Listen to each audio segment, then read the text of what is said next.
नमस्कार साथियों, स्वागत है आप सभी का अंकित इंस्पायर्स इंडिया पर। मैं हूं अंकित अवस्थी और आप हैं मेरे साथ में अमेरिकी विदेश मंत्री की भारत यात्रा पर चर्चा करने के लिए। भारत में उनकी 4 दिवसीय यात्रा शुरू हो चुकी है।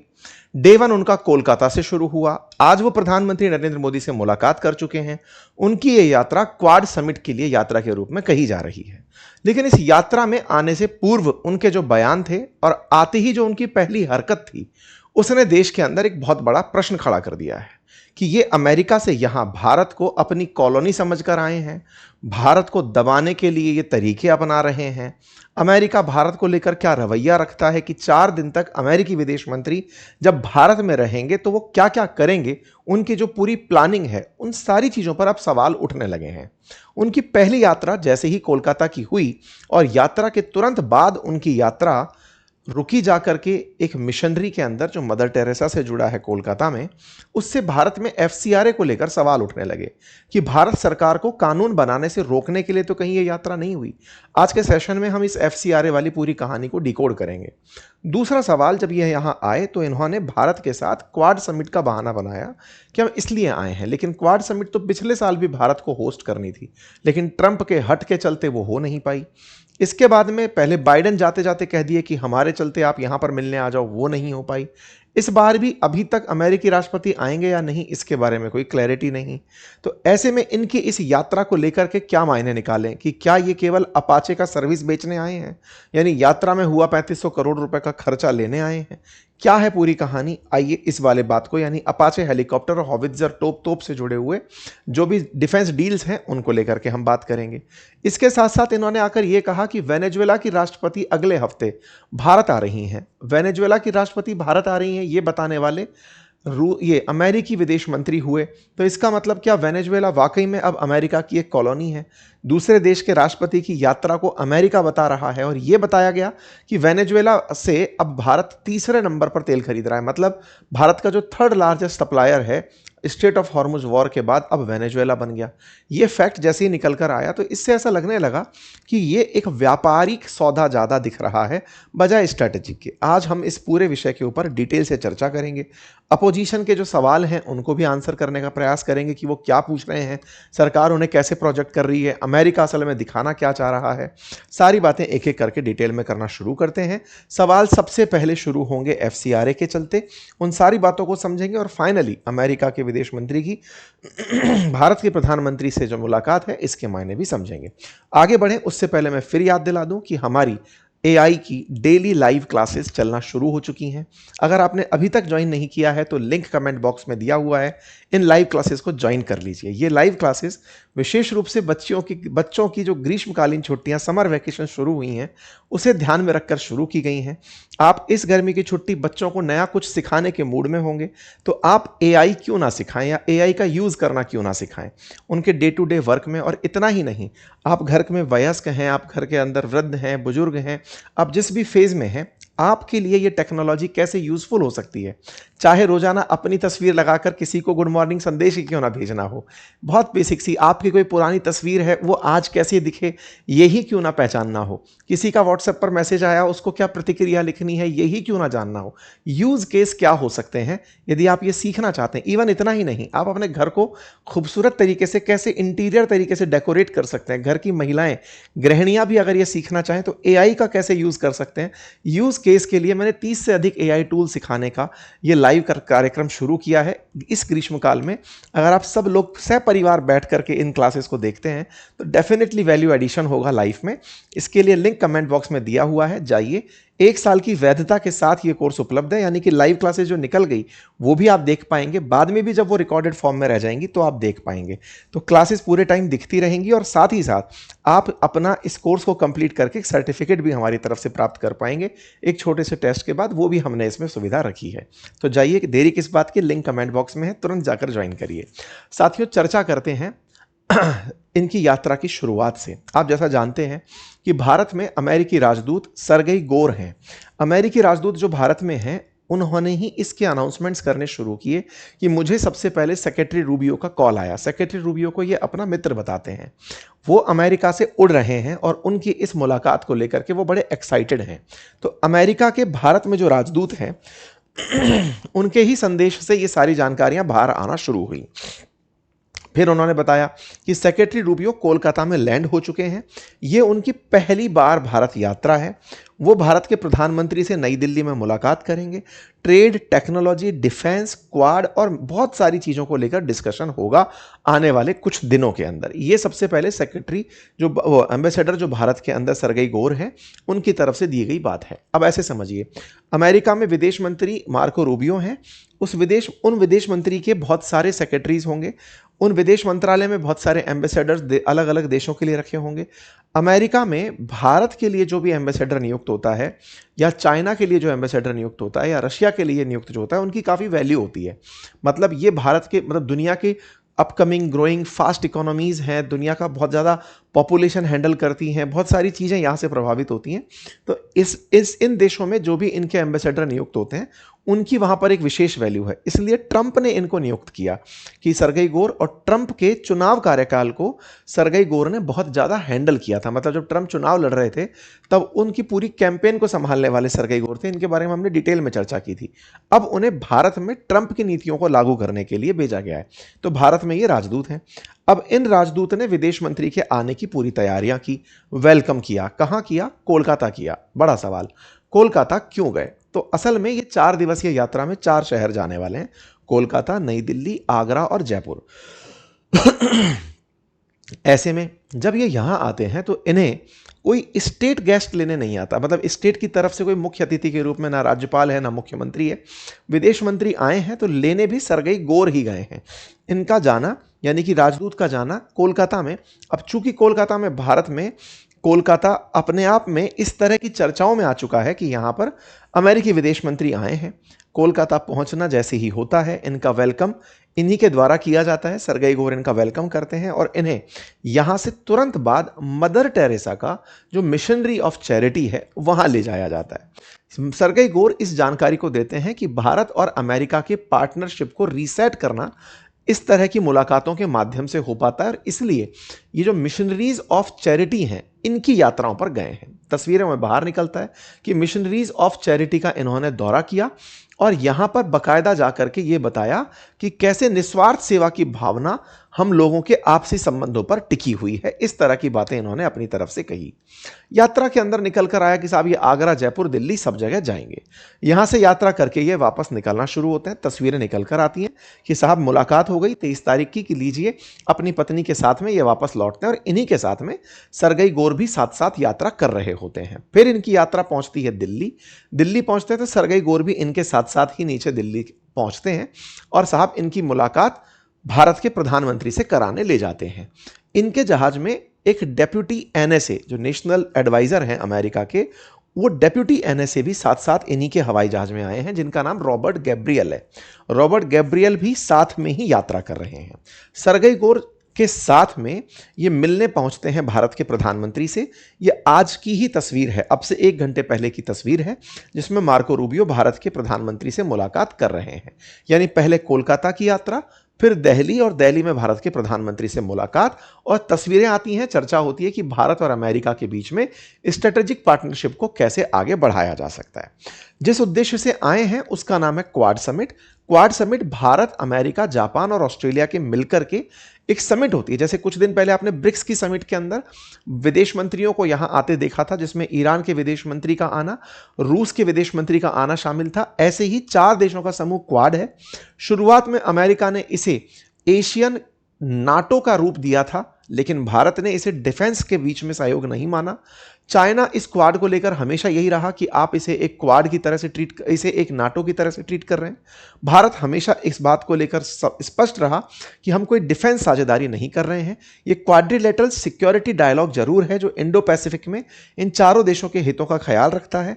गठन 2007 में हुआ था, लेकिन 2017 के बाद ये एक्टिव हुआ, और इसमें चारों देश बैठ करके सामरिक रूप से जो भी चर्चाएं हैं, दोनों के बीच, चारों के बीच व्यापार है, इन सब चीजों को चर्चा में लेकर आते हैं। तो सरगई गोर के ये मार्को रूबियो की जो भारत यात्रा है, ये असल मायने में विदेश मंत्रियों की होने वाली क्वाड की बैठक के तहत हुई यात्रा है। लेकिन इसके मायने बहुत से निकल रहे हैं कि आप उस बैठक के लिए आए हैं, लेकिन आते ही आप कोलकाता गए। मैं अभी आ रहा हूं उस मुद्दे पर, कोलकाता की कहानी आपको डिटेल में समझाऊंगा, लेकिन थोड़ा सा क्वाड के बारे में भी जान लीजिए, क्योंकि जिस नाम से ये आए हैं वो क्या है। देखो, ये चारों राष्ट्राध्यक्षों के पिछले साल की तस्वीरें हैं, जिस समय बाइडेन जाने ही वाले थे। उस साल भारत को क्वाड की अध्यक्षता मिली हुई थी। 2025 में भारत में होने वाली थी क्वाड की मीटिंग, लेकिन बाइडेन के कहने पर यह मीटिंग अमेरिका बुला ली गई। भारत की तरफ से भारत के विदेश मंत्री भी वहीं पर गए, हमारे राष्ट्राध्यक्ष भी, हमारे प्रधानमंत्री भी वहां पर मुलाकात किए। तो पिछली साल जो मीटिंग थी जो भारत में होने वाली थी वो वहीं हुई। फिर ट्रंप ने इसमें इंटरेस्ट ज़्यादा दिखाया नहीं, तो 2026 के अंदर अभी इनकी मुलाकातें फाइनल नहीं हुई है कि ट्रंप भारत आएंगे या नहीं, लेकिन क्वाड समिट चूंकि भारत अध्यक्षता कर रहा है तो उस लिहाज से इन्हें आना चाहिए। लेकिन ट्रंप ने पिछली बार बढ़ते टेंशन्स के चलते इसे कैंसिल कर दिया था। एनीवे, ट्रंप का ये 2025 का ट्वीट जो आप देख रहे हैं, Trump has dropped India visit plan for quad amid tension with PM Modi. तो साहब ये पिछली साल जो 2025 में इनका आना था वो रद्द कर चुके थे। 2025 के क्वाड की फॉरेन मिनिस्टर्स की मीटिंग जरूर हुई थी, जिसकी तस्वीरें आप यहां देख सकते हैं। पिछले साल मार्को रूबियो से मुलाकात करते हुए ये दिखाई दे रहे हैं। ये कई बार ऐसा लगता है कि ट्रंप पिछले ही साल आए थे। ट्रंप का जो मुलाकात का कालखंड है वो आपके सामने तेजी से बदलते हुए दिखाई दे रहा है। ठीक है, मतलब ट्रंप का पूरा मतलब इतना तेजी से समय निकला है। 2024 के नवंबर के ट्रंप ऐसा लगता है 2025 के अंदर आए हों। ये 2024 से आए हुए हैं, 2024 के बाद में 1.5 साल इनका निकल चुका है। पिछले साल 2024 के अंदर वाली क्वाड की मीटिंग की तस्वीरें दिखी, भारत को 25 की अध्यक्षता मिली, उसमें भी नहीं आए, तो विदेश मंत्रियों की बैठक हुई। 2026 के अंदर इस बार विदेश मंत्रियों की बैठक भारत में हो रही है, जिसकी तस्वीरें आप यहां पर होती हुई देख रहे हैं। चलिए, तो ये तो हो गया सारा की सारा मुद्दा कि साहब हम यहां पर क्यों आए और क्या उद्देश्य है। भारत से असल में ये चाहते क्या हैं? तो ये चाहते हैं एनर्जी सिक्योरिटी को लेकर के भारत से बातचीत करना। जब ये आने वाले थे उसी समय पर जो भारत के मंत्री हैं, साइंस के मिनिस्टर डॉक्टर जितेंद्र सिंह, उनसे सरगई गोर जो हैं ये मुलाकात करके गए थे कि जब वो आएंगे तो आपसे क्या क्या बातें की जाएंगी। ठीक है साहब, तो हमने क्या क्या देख लिया कि भारत आने से पहले सरगई गोर ने सब जगह बात कर ली थी। भारत के साइंस मिनिस्टर से बात कर ली थी, भारत की वित्त मिनिस्टर से भी बात कर ली थी कि साहब वो आएंगे तो क्या क्या बातचीत होंगी। ठीक है साहब, जब मार्को रूबियो चलने वाले होते हैं तब ये बताते हैं कि मैं भारत जा रहा हूं और भारत जाकर के ऑयल की जितनी भी आवश्यकता है वो भारत अमेरिका से पूरी करे, ये सुनिश्चित करके आऊंगा। साथ में ये भी कहा कि हम लोग वेनेजुएला के जो राष्ट्रपति हैं वो भी अभी भारत पहुंच रहे हैं अगले हफ्ते। वेनेजुएला के अंतरिम राष्ट्रपति भारत पहुंच रहे हैं। जब ये बात इन्होंने बताई तो फिर एक क्वेश्चन निकल कर आया कि भाई वेनेजुएला की सूचना आप क्यों दे रहे हो? तो फिर अचानक लोगों को याद आया कि अरे जनवरी में ही तो यहाँ के राष्ट्राध्यक्ष को उठा करके लेकर गए थे अमेरिका वाले। तो ऐसे में दुनिया वालों को यह मैसेज चला गया कि मत भूलना वेनेजुएला अब अमेरिका का ही है, और अमेरिका वेनेजुएला से हर महीने अब तो $5 बिलियन का तेल बेचने का लक्ष्य लेकर चल रहा है कि वहां से तेल निकाल निकाल कर दुनिया को बेचा जाए। तो Venezuelan oil American oil consider किया जाए, और भारत वेनेजुएला के ऑयल को रिफाइन करने वाले देशों में शामिल है। भारत के पास जो रिफाइनरीज हैं वो वेनेजुएला के हार्ड क्रूड ऑयल को बहुत अच्छे से रिफाइन कर सकती हैं। तो इन्होंने कहा कि अंतरिम राष्ट्रपति भी वहां से आ रही हैं, हम तेल की सप्लाई वहां से कराएंगे, और हम चाहते हैं कि we will sell all the energy it want. India जो भी एनर्जी की जो जरूरतें चाहता है हम वो पूरी करना चाहते हैं। तो वेनेजुएला के एक्टिंग प्रेसिडेंट की भारत यात्रा का भी डिस्कशन मार्को रूबियो के मुखमंडल से हुआ। अब भारत की ऊर्जा जरूरत भी थोड़ी सी जान लीजिए, और भारत के इस समय टॉप 3rd में वेनेजुएला जो पहुंचा है, इससे पहले कौन था ये जान लीजिए, और ये भी जानिए कि भारत की पर डे ऊर्जा आवश्यकता कितनी है। इन सबको समझते हुए एक एक करके आगे चलते हैं। तो सबसे पहले समझते हैं भारत की वर्तमान में ऊर्जा की आवश्यकता 5.8 मिलियन बैरल पर डे है। यह कितना हुआ? लगभग 58 लाख बैरल तेल जो है वो हम हर दिन चाहते हैं कि हमें पहुंचे। अब हम चूंकि 90% तेल इंपोर्ट करते हैं, तो 90% इंपोर्ट करते हैं यानी कि 5 मिलियन बैरल पर डे का हमारा इंपोर्ट है। तो 5 मिलियन बैरल का जो हमारा पर डे का इंपोर्ट है, इसमें सबसे बड़ा स्टेक होल्डर कौन है? तो ये मैं आपको बताता हूं, और साथ में मैं आपको ये भी बताता हूं कि हमारी जो आज की ऊर्जा आवश्यकता है, भारत जिस तेजी से बढ़ रहा है अर्थव्यवस्था में, जैसे हम बढ़ते जा रहे हैं, ये ऊर्जा आवश्यकता 2030 तक 1 मिलियन बैरल बढ़ जाएगी। यानी कि आज 58 लाख बैरल पर डे हमारी आवश्यकता है, ये 68 लाख बैरल पर डे हो जाएगी 2030 तक, ये आंकड़ा है और आगे आगे और बढ़ती जाएगी। 8 मिलियन 2035 तक हो जाएगी, 9.1 मिलियन 2050 तक हो जाएगी। और भारत ऑयल पर ही निर्भर कंट्री है, इसलिए इसको और ज्यादा तेल हमेशा खरीदने की जरूरत बनी रहेगी। ऐसे में हमारे पास कौन कौन स्ट्रेटेजिक रूप से उपलब्ध हैं? तो देखिए, शुरुआत में अगर हम बात करें फरवरी 2026 तक के जो आंकड़े थे, उसमें हमारी ऑयल की जो सबसे बड़ी आवश्यकता पूर्ति कर रहा था वो रूस था, 22% हमारे कुल ऑयल इंपोर्ट की। उसके बाद सऊदी था 21% ऑयल इंपोर्ट की, फिर इराक था 20% ऑयल इंपोर्ट की आवश्यकता पूरी करने वाला। फिर क्या हुआ? फिर युद्ध हो गया। यूएई जो खड़ा था वो खड़ा था चौथे नंबर पर, 10% ऊर्जा की आवश्यकता पूर्ति कर रहा था। युद्ध शुरू हुआ तो स्टेट ऑफ हॉर्मुज बंद हो गया। स्टेट ऑफ हॉर्मुज बंद हुआ तो फिर समीकरण बदली तो वेनेजुएला पिक्चर में आ गया। वेनेजुएला पिक्चर में कितना बड़ा आया, मैं आपको डेटा दिखाता हूं। पहले जो रूस नंबर 1 पर खड़ा था वो अभी भी खड़ा है। नंबर 2 पर यूएई चला आया, सऊदी पिछड़ गया, सऊदी नंबर 4 पर चला गया। अब यह कैसे हुआ? आपको याद है कुछ दिनों पहले यूएई ने ओपेक से बाहर निकलने का कहा था कि मैं उस गठबंधन से बाहर निकल रहा हूं जिसमें तेल पैदा करने की लिमिट सेट कर रखी थी। असल में organisation of petroleum exporting countries का एक समूह था जिसको सऊदी लीड करता था। उसमें यूएई को कहा हुआ था कि तुम 3 मिलियन बैरल पर डे ही तेल जमीन से निकालोगे। यूएई ने कहा कि मैं जब ज्यादा बेच सकता हूं तो मैं क्यों ना बेचूं। तो यूएई ने अपना ओपेक से बाहर निकलने का रास्ता बनाया और अभी जब से ये हॉर्मुज बंद हुआ है तो फुजरा पोर्ट के लिए उन लोगों ने, जो कि स्टेट ऑफ हॉर्मुज से बाहर निकल करके अरब सागर की तरफ है, वहां से तेल बेचना शुरू किया हुआ है। तो भारत की आज की जो ऊर्जा आवश्यकता है ना, वो बड़ी मात्रा में यूएई के थ्रू पूरी हो रही है, क्योंकि सऊदी का जो तेल है वो यांगबू पोर्ट से होकर के आ रहा है, लाइन से होकर के आ रहा है, तो वो हमारे लिए महंगा भी पड़ रहा है और देरी में भी पड़ रहा है। यूएई से हमारी सप्लाई जारी है और इस बीच में वेनेजुएला सस्ता तेल देने वाला मिल गया। वेनेजुएला का तेल जहां पहले 10वें पायदान पर भी हमारी पूर्ति में नहीं आ रहा था, 9 महीने पहले कुछ नहीं आ रहा था, अब वहां से 4.17 लाख बैरल पर डे आ रहा है। यानी कि मेजरली अगर आप देखें तो 30 लाख बैरल तेल तो हम इन 3 देशों से लेकर के आ गए, कुल हम 50 लाख बैरल पर डे लेकर आते हैं। तो अब वेनेजुएला हमारे पास तीसरे नंबर पर चल रहा है। आज की स्थिति ये बनी हुई है। पहले तक वेनेजुएला से कोई तेल हम लोग नहीं खरीद रहे थे, लेकिन जैसे ही वहां से स्टेट ऑफ हॉर्मुज बंद हुआ, ये कहा भी जा रहा है कि असल में अमेरिका की क्या पता ये मंशा रही हो कि मैं इस रास्ते को बंद करके चलूंगा तो वेनेजुएला का तेल बिकेगा, अदरवाइज वेनेजुएला से कोई तेल खरीदता ही क्यों। अमेरिका की स्ट्रेटजी तेल बेचकर पैसा कमाने की, और वो सही भी बैठा, क्योंकि दुनिया में सबसे ज्यादा तेल कंज्यूम करने वालों में, इंपोर्ट के ऊपर आधारित रहने वालों में भारत का नाम आता है। तो ऐसे में भारत ने अचानक वेनेजुएला को कर्ज मुक्त कर दिया, या कहिए कि ट्रंप के सपने को पूरा कर दिया। बढ़िया से वो लोग पैसा खरीद कमा रहे हैं। ठीक है साहब। अब इस बीच में अब भारत की जो ऊर्जा आवश्यकता थी वो तो पता चल गई हमें कि हमारी 58 लाख बैरल पर डे है। हम लोगों का अभी जो हम खरीद रहे थे तेल, वो 8% कम खरीद रहे हैं।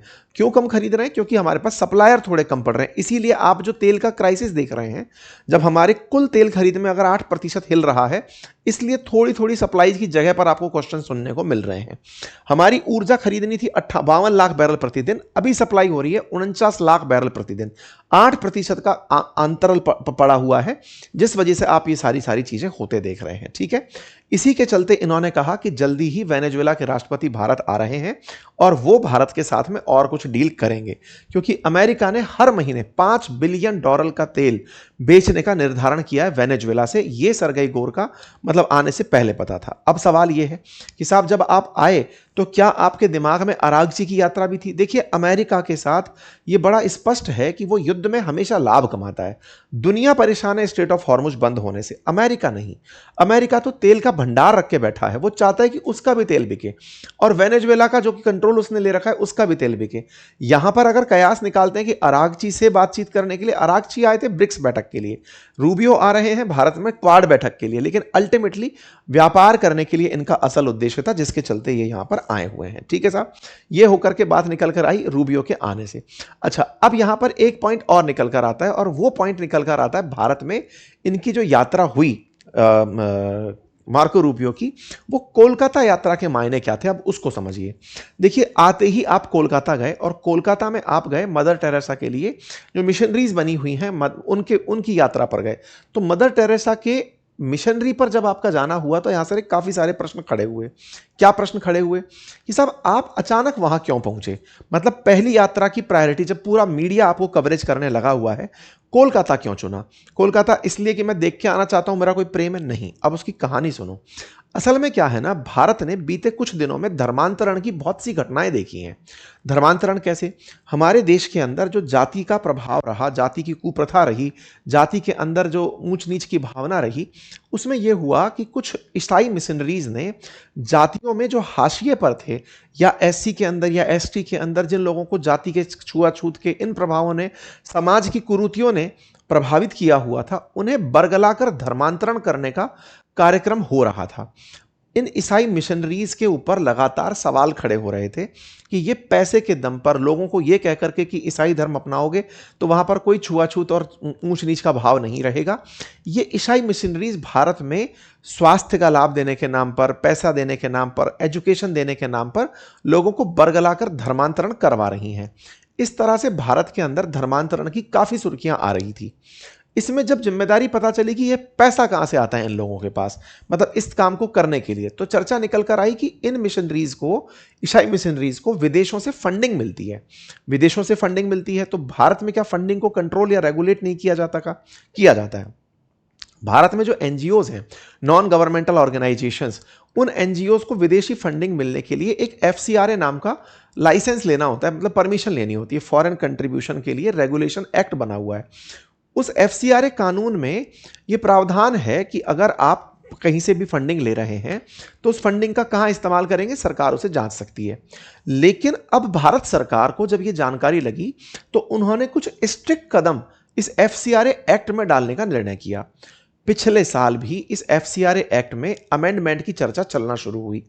तय यह हुआ कि एफसीआरए एक्ट में यह डाल दिया जाए कि यदि कोई एनजीओ विदेशों से पैसा पा करके देश में कोई ऐसी गतिविधि कर रहा है या फिर उस पैसे का दुरुपयोग कर रहा है देश को बरगलाने में, बिगाड़ने में, क्योंकि बहुत सी ऐसी स्थितियां निकल कर आती थी कि भारत पाकिस्तान के रिश्तों को बिगाड़ने में भी इन इन एनजीओ का हाथ था। तो बोले अगर ऐसा कुछ करता हुआ पाया जाता है तो उस कानून में यह उपबंध डाला जाएगा कि ऐसी मिशनरीज को या ऐसे संस्थानों को, एनजीओ को, उनकी सारी की सारी प्रॉपर्टी को कन्फेसिकेट कर दिया जाएगा, इकट्ठा कर लिया जाएगा और सरकार उस पर कब्जा कर लेगी और फिर उनकी कुर्की करेगी, औने पौने दामों में बेचेगी। अच्छा, ईसाई मिशनरीज जो भारत में चल रही हैं, ये बहुत सारे कॉलेजेस, स्कूल्स, अस्पताल ये भी चलाती हैं।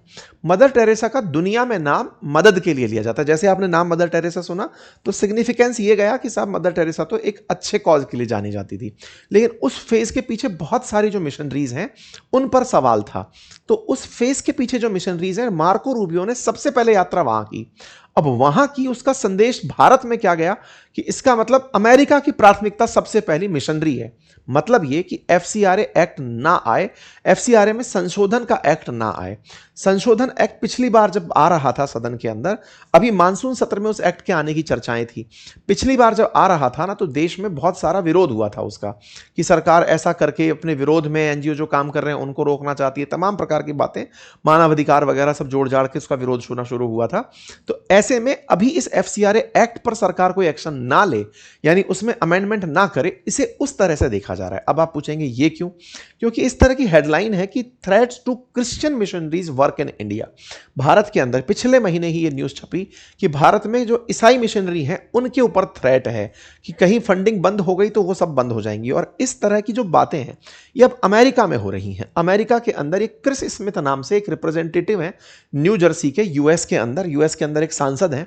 उन्होंने बकायदा एक ओपिनियन पीस लिखा और उसमें लिखा कि रूबियो जब जाएं तो वो न्यू दिल्ली विजिट में जाते समय उन रिलीजियस फ्रीडम के लिए काम करें, यानी कि धार्मिक स्वतंत्रता के लिए काम करें। अब आप पूछेंगे कि इनके इस ओपन लेटर को क्या मार्को रूबियो ने मान लिया? बिल्कुल मान लिया। तभी जो बातें इस लेटर में लिखी गई हैं, इस लेटर में पूरी तरह से जो बातें लिखी गई वो यही थी कि मानसून सेशन में भारत के अंदर जुलाई 21 से अगस्त 12 के बीच में फिर से ये एफसीआरए एक्ट आ सकता है और उसमें इस तरह के प्रावधान डाले जा सकते हैं ताकि भारत के अंदर ईसाई धर्म का प्रचार करने वाली जो मिशनरी हैं उनके ऊपर रोक लग सके। इस तरह की बातें लिख करके इसने एक ओपिनियन लेटर लिखा था। इस व्यक्ति के लिखे ओपिनियन लेटर के चलते अमेरिका के सांसद पूरी दुनिया को देख रहे होते हैं।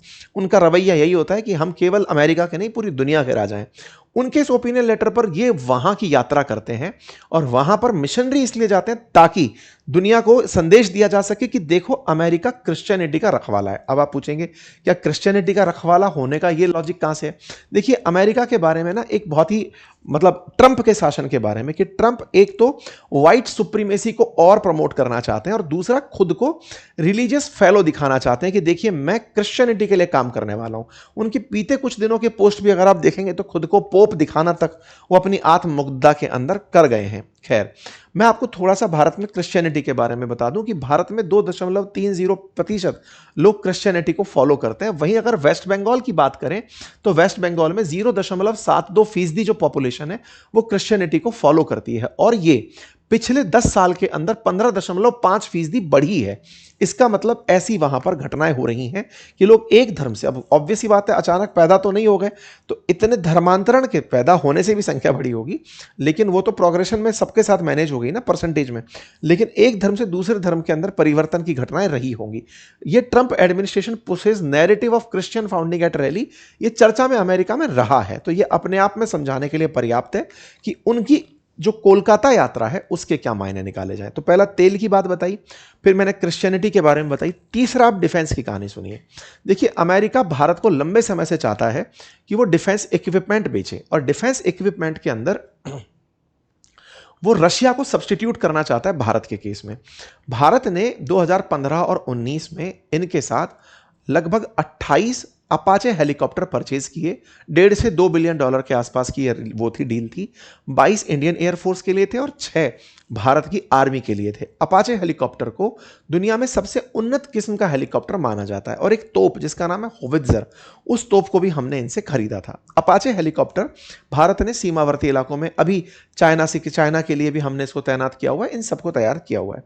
अब जब ये आ रहे हैं मार्को रूबियो तो इन्होंने क्या चीज रखी तैयारी करके, वो मैं आपको बताता हूं। तो इन्होंने असल में भारत को सपोर्ट पैकेज देने का मतलब अलाउ कर दिया है। मतलब पहले तो ये माल बेचते हैं, अब उसका सर्विस सेंटर, मतलब कि भाई इतना बड़े आपके पास हेलीकॉप्टर खड़े हैं, लगभग 15,000 करोड़ के आपने हेलीकॉप्टर खरीदे हुए हैं, और उनका यूज कैसे करोगे? तो यूज तो चल रहा है, सर्विसिंग कैसे कराओगे? तो सर्विस का पैकेज बेच रहे हैं ये लोग।